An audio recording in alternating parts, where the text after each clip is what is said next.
Higher secondary school വിദ്യാരംഗം കലാസാഹിത്യവേദിയുടെ ആഭിമുഖ്യത്തിൽ വായനാ വാരം ഉദ്ഘാടനവും കണ്ണൂർ ജില്ലയിലെ മികച്ച ഗ്രന്ഥശാല പ്രവർത്തകനുള്ള പുരസ്കാരം നേടിയ EPR വേശാലയ്ക്ക് ആദരവും സംഘടിപ്പിച്ചു. പ്രശസ്ത നാടക പ്രവർത്തകൻ കെ സുരേഷ് മാസ്റ്റർ ഉദ്ഘാടനം ചെയ്തു.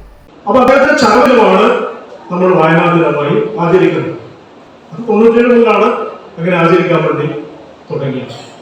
അതേപോലെ സാംസ്കാരിക ജാഥ നടത്തി 1972. അതേ മുദ്രാവാക്യം വായിച്ചു വളരുക, ചിന്തിച്ച് വിവേകം നേടുക. അപ്പൊ കേരളമാകെ ആ പ്രവർത്തനം വ്യാപിപ്പിച്ചു. ഒരുപാട് വായനശാല പ്രവർത്തകരെ, ഗ്രന്ഥശാല പ്രവർത്തകരെ സൃഷ്ടിച്ചു. അപ്പൊ നമ്മുടെ മാഷക്ക്, വേശാല മാഷക്ക് ഇവിടെ നമ്മൾ ആദരവ് കൊടുക്കുകയാണ്.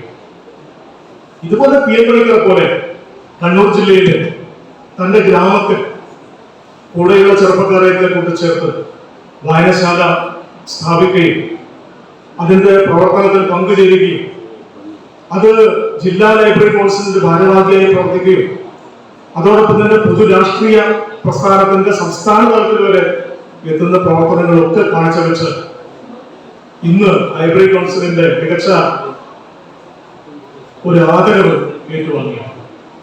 ഹെഡ്മാസ്റ്റർ KV മനോജ് അധ്യക്ഷത വഹിച്ചു. ചടങ്ങിൽ വെച്ച് EPR വേശാലയെ പൊന്നാട അണിയിച്ച് സ്നേഹോപഹാരം നൽകി ആദരിച്ചു. Deputy headmistress C Geetha teacher, staff council secretary MC Sarath Prabhath, T Unnikrishnan master, K Anuvind MT, DT principal KT Reena Bhaskar തുടങ്ങിയവർ പങ്കെടുത്തു.